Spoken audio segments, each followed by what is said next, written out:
বদনাম হ'ব বুলি নাহিছিলে আজিকালি বহুত আহে এটা ছোৱালী বুলি ক'লে ল'ৰাতকে মানে পাৰ্থক্য থাকে যৌতুক কাৰণে বহুত ছোৱালী যিটো আমাৰ মা দেউতাৰ সম্পত্তি থাকে জান দিব লগা পইচাৰ কাৰণে আইন আমাৰ আছে।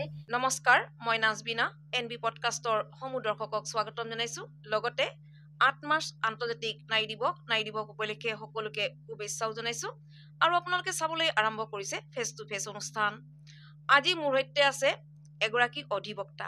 যেহেতু আজি ৮ মাৰ্চ আৰু আমি জানো মহিলাৰ বহুতো আইন আছে, কিন্তু সেই আইনবিলাক বহু মহিলাই অৱগত নহয়। গতিকে বাইদেউক আজি আমি এটা আমন্ত্ৰিত কৰি আনিছো যে মহিলাৰ আইন সম্পৰ্কে জনাব আৰু মহিলাৰ আইন সম্পৰ্কে আমি বহু কথা পাতিম। গতিকে প্ৰথমে মোৰ সৈতে থকা অধিবক্তা উৰ্মিলা বৰ্মা বাইদেউক অনুষ্ঠানলৈ স্বাগতম জনাইছো। থেংক ইউ নাজমিনা বাইদেউ, আপোনালৈ আজি নাৰী দিৱস হিচাপে মই আপোনাক আৰু লগতে সমগ্ৰ নাৰী জাতিক আমি শুভেচ্ছা জনাইছো। আৰু এই যে ইমান আমাৰ আইন আছে নহয়, তাত আমি এই কম সময়ত যিমানটো পাৰো আমি সামৰিবলৈ চেষ্টা কৰিম। নাৰী বিষয়ে বহুত আইন আছে, কিন্তু তাৰ বিষয়ে কিছুমান আমি সামৰি ল'ব বিচাৰিম এই অনুষ্ঠান। বাইদেউ, আন্তৰ্জাতিক নাৰী দিৱস আমি সকলোৱে গৌৰৱান্বিত, যিহেতু আজি এটা বিশেষ দিন মহিলাসকলৰ কাৰণে। আৰু যিহেতু আমি দেখা পাওঁ মহিলাৰ কাৰণে বহুতো আইন আছে, বহু মহিলাই হয়তো অৱগত নহয়, বিভিন্ন সমস্যাত ভোগে, কিন্তু আইনৰ কাষ নাচাবে, যিহেতু নাজানে তেখেতসকলে। গতিকে আজি আমি চেষ্টা কৰিম আপোনাৰ জৰিয়তে যে কেনেকুৱা ধৰণৰ আইন আছে আপুনি অকণমান জনাব নেকি? হয়, আমাৰ নাৰী আমি মুঠতে দুই ধৰণৰ সমস্যাৰ মানে প্ৰব্লেম বিলাক আমি ফেচ কৰো। প্ৰথমটো হ'ল ঘৰত আৰু দ্বিতীয়টো হয় বাহিৰত। ঘৰত আমি কি ধৰণে ফেচ কৰো, আমি ধৰক জন্মৰ পৰা আমাৰ ভাৰতীয় সমাজটোত এনেকুৱা যে জন্মৰ পৰা এটা ছোৱালী বুলি ক'লে ল'ৰাতকে অলপ মানে পাৰ্থক্য থাকে। পালন পোষণে হওক, খোৱা বোৱাই হওক, এডুকেশ্যনে হওক, চবৰ ক্ষেত্ৰত আপুনি এতিয়াও প্ৰায়ভাগ চাব যে ছোৱালীক যদি দুটা বাচ্চা আছে ঘৰত, এজন ল'ৰা আৰু ছোৱালীক ভাবিলে ভাৰ্নাকুলাৰ লেংগুৱেজ বা অসমীয়া হিন্দী মিডিয়ামত দি দিয়ে, কিন্তু ল'ৰাক তেওঁ সদায় মানে চেষ্টা কৰে যে ভাল এডুকেশ্যনটো দিওঁ। সেইটো হ'ল প্ৰথম সমস্যা। আমি তাৰ পৰা ডাঙৰ হয় বাচ্চা বা ছোৱালী ডাঙৰ হ'ল, বিয়াৰ সময়তো যৌতুকৰ যেনেকে আইনটো আছে, যৌতুক কাৰণে বহুত ছোৱালীৰ মানে জান দিব লগা হয়, বহুত ছোৱালী সুইচাইড কৰে, বহুতৰ ঘৰৰ পৰা উলিয়াই দিয়া হয়। সেইকাৰণে আইন আছে আমাৰ 498, যিটো আগতে আছিলে যে যৌতুক বিচৰা আৰু দিয়া দুইটাই দণ্ডনীয় অপৰাধ। সেইকাৰণে সেইটো আঁতৰাবৰ কাৰণে আইনটো বনোৱা হৈছিলে। পিছত প্ৰথমতে এই আইনটো নাছিলে, কিন্তু পিছত যিবিলাক সমস্যা পালে সেইবিলাক চাই মেলি আমাৰ আইনবিধি বিলাকে বনোৱা হ'ল। সেইটো আছে যোনে যিকোনো ছোৱালীয়ে যদি যৌতুকৰ কাৰণে স্বামী ঘৰৰ পৰা কিবা মানে অসুবিধা পায় বা বাৰে বাৰে বিচাৰে, সেইটো লৈ তেওঁ মেণ্টেল মানে মানসিক বা শাৰীৰিক যিকোনো ধৰণৰ যদি তেওঁ প্ৰব্লেম দিয়ে, তেতিয়াহ'লে থানাত গৈ এইটো এজাহাৰ দিব পাৰে। থানাত যদি নলয়, সেইটো আমি কোৰ্টতো দিব পাৰে যিকোনো মহিলাই। প্ৰায় আমি দেখি পাওঁ যে কয় যে নহয় আমি থানাত গৈছিলো কিন্তু আমাৰ এজাহাৰটো নললে, তেতিয়া কোৰ্টত যাব পাৰে। কোৰ্টত এইটো গ'লে এটা আমাৰ DLSA আছে, তাত মানে বিনামূলীয়া আইনী সহায়তা পোৱা যায়, প্ৰত্যেক নাৰীয়ে পাব। তাত টকা পইচাৰ একো কথা নাই, যি নাৰী তাত যায় তাতে বিনামূলীয়াই তাত আইনী সহায় বিলাক পোৱা যায়। তাত আমিও আছো, বিনামূলীয়া বহুতে আমি কাম বিলাক কৰো। আমাৰ নিচিনা আৰু আছে কেইজনমান, তেওঁলোকে সেই হেল্প বিলাক কৰি দিয়ে। তাৰ পিছতো এটা আমাৰ অনলাইনো আছে ফ্ৰী, এইটো ফোন কৰিও, যিটো নাৰী সাহায্যৰ কাৰণে এটা নম্বৰো দিয়া আছে, সেই নম্বৰতো ফোন কৰি তেওঁলোকে কমপ্লেইনটো কৰিব পাৰে। তাৰ পিছত বাইদেউ আমি আহো, আমি অসুবিধা কিয় পাওঁ? কাৰণ ছোৱালী এগৰাকী বা নাৰী এগৰাকীৰ প্ৰব্লেম মেইন হ'ল যে তেওঁলোকৰ হাতত ফাইনেন্স, যিটো কওঁ আমি, টকা পইচাটো নাথাকে। সেইটো কাৰণে প্ৰত্যেক জেগাতে প্ৰব্লেম পায়। তো সেই টকা পইচাৰ কাৰণে আইন আমাৰ আছে যে যিটো আমাৰ মা দেউতাৰ সম্পত্তি থাকে, সেই সম্পত্তিত ভাগ প্ৰত্যেক ছোৱালীৰে আছে। প্ৰথম কথা সেইটো হ'ল যে যিকোনো ছোৱালীয়ে নিজৰ মা দেউতাৰ সম্পত্তিত এটা অধিকাৰ পাব, এইটো আছে। আৰু সেইকাৰণে এই আইনটো অনা হৈছিল এইটো কাৰণে যাতে ছোৱালী বিয়া হোৱাৰ পিছত কি হয় যে তাৰ স্বামীৰ ঘৰতো একো নাথাকে মাৰ ঘৰতো একো নাথাকে সেইকাৰণে আইনে আমাক সমান অধিকাৰ দিছে যে যি ছোৱালীয়ে হওক ল'ৰা হওক মা দেউতাৰ সম্পত্তিত আপোনাৰ সমানে অধিকাৰ পাব আৰু এইটো চাই আপোনালোকে চাব আজিকালি ছোৱালীৰ বিলাকৰ ওপৰত ফাইনেন্স বা পইচা টকাৰ কাৰণে অসুবিধাটো পোৱা কম হৈছে যোৱাটো নাই কিন্তু কম হৈছে প্ৰায় ভাগ কম হৈছে এইটো আৰু তাৰ এইবিলাক হ'ল আমাৰ ঘৰুৱা কথাবিলাক হয় বাচ্চাক লৈ কিবা লৈ এইবিলাক আমি কওঁ চিভিল সাইডটো তাৰ পিছত যদি আমি কওঁ বাহিৰত ঘৰৰ বাহিৰত ক্ৰিমিনেল অফেন্স যিবিলাক আমি কওঁ যেনেকে আমাৰ ওপৰত ক্ৰাইম যিটো আমি পুলিচত যাওঁ যিটো কাৰণে সেইবিলাক হ'ল ক্ৰিমিনেল অফেন্স যেনেকে আপোনাৰ চাব ৰেপ বিলাক আছে আজিকালি আৰু এটা প্ৰব্লেম হৈছে বাচ্চাবিলাকৰ কাৰণে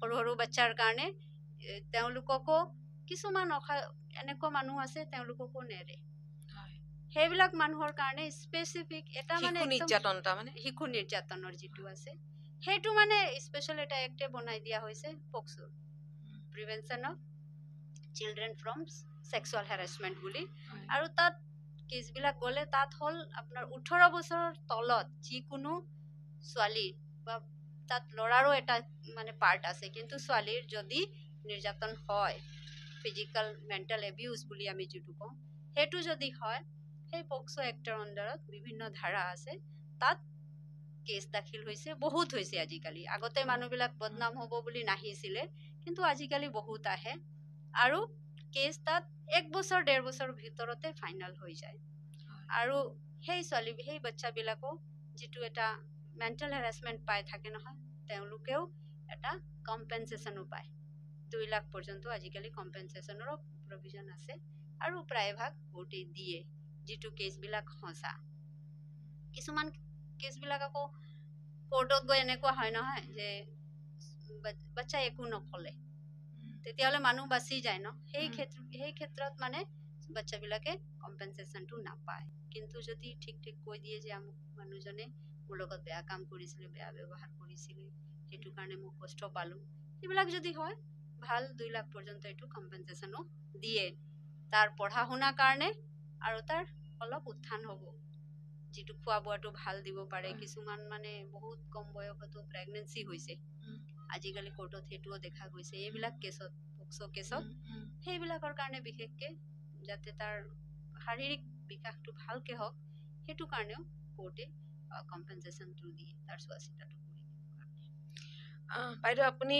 অধিবক্তাৰ দৰে এটা বৰ সুন্দৰ কৰ্মৰ ক্ষেত্ৰত লগত জড়িত আছে আপুনি কিমান বছৰ হ'ল অধিবক্তাৰ সৈতে মোৰ এতিয়া 24 বছৰ হ'ল 24 বছৰ হ'ল এটা দুই যুগ বুলি ক'ব পাৰি গতিকে এই যেতিয়া এই লং যাত্ৰাত আপোনাৰ যিমান দীঘলীয়া এটা যাত্ৰাত আপুনি অতিক্ৰম কৰিলে গতিকে আপুনি যিমানবিলাক কেছ পালে তাৰ ভিতৰত আপোনাৰ দৃষ্টিত কেনেকুৱা এটা কেছ আছে যিটো আপোনাৰ সদায় আপোনাৰ মনত ৰোমন্থন হৈ থাকিব স্মৃতি হিচাপে থাকিব এনেকুৱা কিবা কেছ আপোনাৰ মনত আছেনে যিটো কেছে আপোনাক আজিও মানে কয় যে এই কেছটো কৰাৰ পিছত মই বৰ সুখী মানে ভাল কাম এটা কৰিলো কিছুমান কাম আমি কৰি যিটো মানে আমি পাহৰিব নোৱাৰো এনেকুৱা কাম আজি ক'ব পাৰে যে কেইদিনমান আগতেও এটা হ'ল মানে ছোৱালী এজনী তাৰ বাচ্চা কি 14 বছৰীয়া ছোৱালী তাক মানে ৰেপ কৰিছিলে এজন চিনিয়ৰ চিটিজেন বুলি ক'ব পাৰে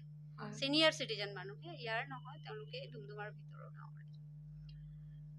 ৰেপ কৰাৰ পিছত তাই প্ৰেগনেন্ট হ'ল তাই নাজানে কি হৈছে মানে তাত মাকে মন কৰিলে ডক্টৰ তাত লৈ গ'ল তেতিয়া গম পোৱা গ'ল তেনেকুৱা পৰিস্থিতিত সেই 14 বছৰীয়া ছোৱালী টিনেজ মানে 13 বছৰে হ'ব তেতিয়া এতিয়া 14 পাইছে তাই একো গম নাপায় এতিয়া সেই যেটো আমি মেডিকেল টাৰ্মিনেশন বা এবৰ্শন কৰাব লাগে সেইটো পৰিস্থিতিও নাছিলে হয় সেই মানে বাচ্চা জন্ম দিলে তাই ইমান সৰু বয়স 14 ইয়াৰ্স জন্ম দিয়াৰ পিছত মই তাক পালো তাৰ পিছত মানে কোৰ্টৰ পৰাই আমাক ক'লে যে তাক অলপ হেল্প কৰি দিব লাগে তাক টকা পইচাৰো প্ৰবলেম হৈছে অলপ ফাইনান্সিয়াল কেনেকে হেল্প কৰি দিব পাৰে আপুনি অলপ আইনি সহায়টো দিব বুলি আমাৰ ডিস্ট্ৰিক্ট লিগেল সাৰ্ভিসেছ পৰা দিছিল তাৰপিছত এই ছোৱালীজনীক মই কথা পাতিলো এদিন তুমি কোৱাচোন কেনেকে হ'ল তাই ঘটনাটো বিস্তৃতভাৱে ক'লে তাৰপিছত ক'লে যে বাইদেউ মই না ভাবো পঢ়িবৰ কাৰণে, কিন্তু মই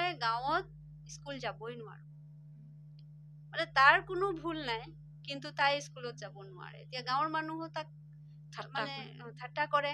তাৰপিছত লগত বাচ্চাবিলাক যিবিলাক আছে, ক্লাছ 9ত পাইছিলে ছোৱালীজনী, পঢ়াত বিৰাট ভাল।